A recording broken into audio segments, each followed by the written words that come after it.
scholars, faculty, and wonderful researchers. And I'm sure today I would be telling you something which is very, very basic. I'm not going to, in fact, I don't have a paper ready with me as yet. So I've written almost about 600 pages on the subject.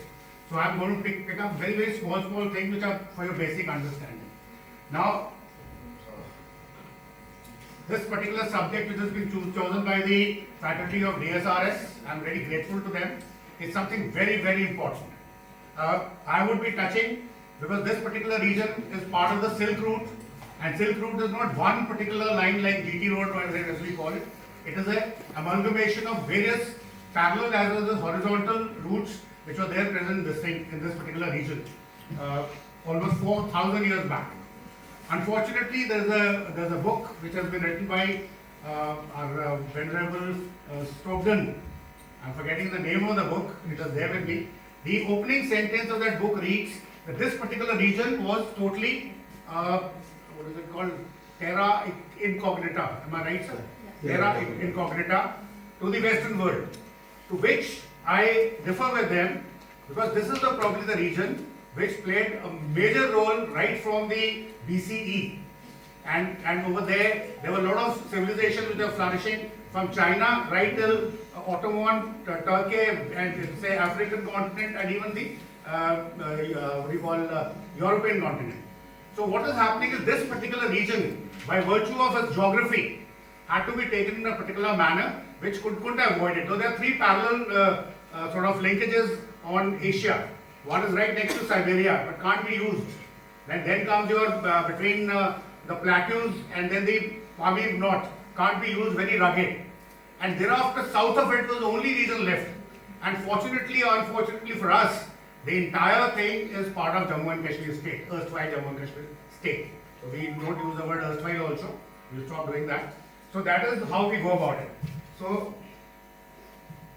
now what I'm trying to say is, this was the pivot between the east and the west. I'll be showing you the map very soon.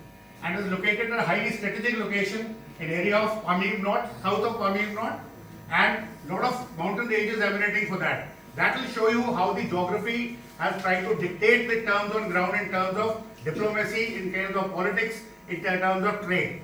And trade was it was total, not only trade, it is a lot of missionaries, merchants, ideas, intellectuals. We have whole lot of travelers who have traveled east to west, and has given us detailed account of lot of things happening. So this was the actually place which was fully flourishing, and later on something went wrong. Like in BC, the Greeks, Ottomans, etc. from west to east they used to come, and Kushans from the east to west. Now that I have to do sort of Delhi. Now, trade started about 4,000 years back. It was initially started by Chinese. Chinese area, the horses which used to be fed on whatever feed, the thing lacked selenium. As a result, those horses were not very strong. But Chinese King dynasty was very strong. So they started first trading with the places in the Central Asia, that is Samarkand and Bukhara of present lot, and even beyond Arabs to get the horses. So that was the first thing that was started. And then later on, they included tea, condiments, mushroom, tush, gunpowder, and other items, which played a major role during the British when they came here, which I'll be covering a little later. Now, this Silk Route term was coined by a German political scientist, Fernando von Richthofen, in 1877. Iske pehle, nobody was calling it as a Silk Route, and whatever route it was going on. And thereafter, even after that, this was widely started. They started using it only in 1930s and beyond. Uske pehle, nobody knew what Silk Route is, and it is not one particular line. Then in medieval periods, there's a movement of Turks, Mongols, and a whole lot of things. I don't want to get into all that because of shortage of time. But I must want you all to understand the study of past history leads to insight in the present geopolitical conflicts and their possible solutions. We are a hot region, and whatever Alok Bansal told you in the morning, that is the present. So what I'll be focusing is, how did it start? What is geopolitics? What does it mean?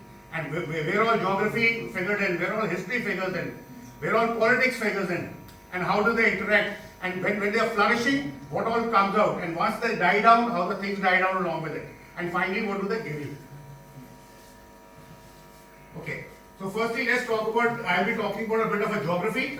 Then I should be, next 10 minutes, I'll be talking about geopolitics in the northwestern area, then historical perspective of northwestern frontier, followed by northwestern frontier regional dynamics of 20th century, and then the ongoing conflicts of today and how can we solve them, where do we look for the solutions.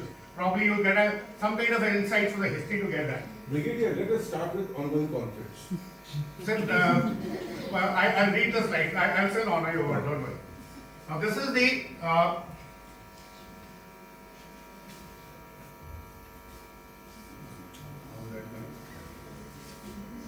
this is the Pamir North. Now from here, one goes to Tien Shan mountain ranges, then Kunlun, Orazaram, then you have Hindu Kush mountains of Afghanistan. And this is China, Tibet, one region of the world, and then it enters from here, this route, everything is blocked from on top, then it gets into the Central Asia, Eurasia, whatever you want to say, and then also into Afghanistan, into Persia, into say Turkey, and into Europe, or even Africa. So this is the importance, this is the one region, if this is not controlled by you, like we say Malacca dilemma for the Chinese in the Indian Ocean, it's the same thing. Whoever controls this region controls the entire trade, controls the entire ideology, controls the entire, say, political domination or whatever. So geopolitics, now this is little more, this is Ilaka. Like I was told, look, we should talk only about north and west frontier. I think you cannot take it out. This has to be connected. If we talk about the Silk Route, the whole region becomes very important. And later on, I'll be referring to this map again. Now, Stobrin, I already told you location. I've told you climate. Now, climate is a temperate climate, not very cold, not very hot, or it is extremely hot or extremely cold. So all that also makes a difference to the region. Now, historical perspective, as I said, trading was done in horses, silk. Now, how did the silk start? The story is that one of the Chinese queens, she was sitting under a tree, having a cup of tea or whatever, something to drink, and an insect fell in that. And she was trying to take that insect out. It's not insect coming out, it was a thread coming out. And whatever, how much thread she got, then they said she asked them to make it into some kind of a handkerchief or something. So this is how the origin of silk started. And then they read it so much that, and then of course it was taken to the other parts of the world later. But China was so rich in manufacturing of silk that they started exporting. And that is how the name Silk Route. And then other things were there. Then security. Now why did this region sort of lost its importance in due course of time? That was because what happened was there was a gentleman called Mahan, I think in about 16th or 17th century, I'm not exactly sure about the period. He started saying, let's start discovering the sea routes. 14th century. And that is the time Vasco da Gama got India, then they got America. So all those places also became important and the trade started in those, and that the importance started diminishing. Now, again, after that, there was a rivalry between Russians and British, though they were together. But after the First World War, when Napoleon lost his battles and the Industrial Revolution was coming up, there was a lot of requirement of raw materials, goods, and economies were all diminishing. So they wanted to come towards Eastern Asia, towards Asia, and start sort of augmenting their whatever thing they had. So in that, there's a Tea Party, there's a rivalry. I'm not getting into that. You all know that. You've already been told that Wakhan Corridor was created. Duran Line deletion was done. Again, not on the right principles. So what I want to say is that the competition between the two powers remained. And then comes your Second World War. Now, Second World War, you all know that Russians and British, when the war started, were not on the same side. Russians came into the war only after the Germany invaded them. Now they became friends again. So far they had been fighting on this area. And after the war ended, there was a pressure from America. There was a pressure from America on British. You please leave India, free them. Now before that, now what do? There's a paper, top secret paper written by Winston Churchill. I only have the front page of that paper. I don't know, it must be declassified somewhere. Written by Winston Churchill, The Security of India and Indian Ocean. This is dated 9th May 1945. That one clearly tells you what is the problem that British were facing in continuing with India, in the occupation of India. And you know, British Independence Act was passed for freedom in 1948. It was revised to 47. Mountbatten Plan, all those things, they're part of this document I'm talking about. Second thing was, they were in no position to pay salaries. 2 lakh soldiers were demobilized because there was no money to pay salaries. Then thereafter, there were multiple mutinies starting with the Navy. With due respects, I also respect Mahatma Gandhi very much, but Mahatma Gandhi's influence wasn't as much as this mutinies by the Indian Army, Indian Navy. All these multiple people came up. So it was becoming very difficult for them. Now they had to leave India now. Now if they leave India now, what happens? If there's a World War III, what does Russia do? Russians would always come down. Russians don't even have home water ports even today. And that is why they annexed Russia, and you all know what is happening thereafter in Ukraine, or not getting into that. So Russians had this dilemma even that day also. And they proved later on when they invaded Afghanistan later in 1979, you all know all those things. So that was a major thing. If Russians get the hold of the warm water ports in the Indian Ocean, because the Indian leadership was very amenable to Russians.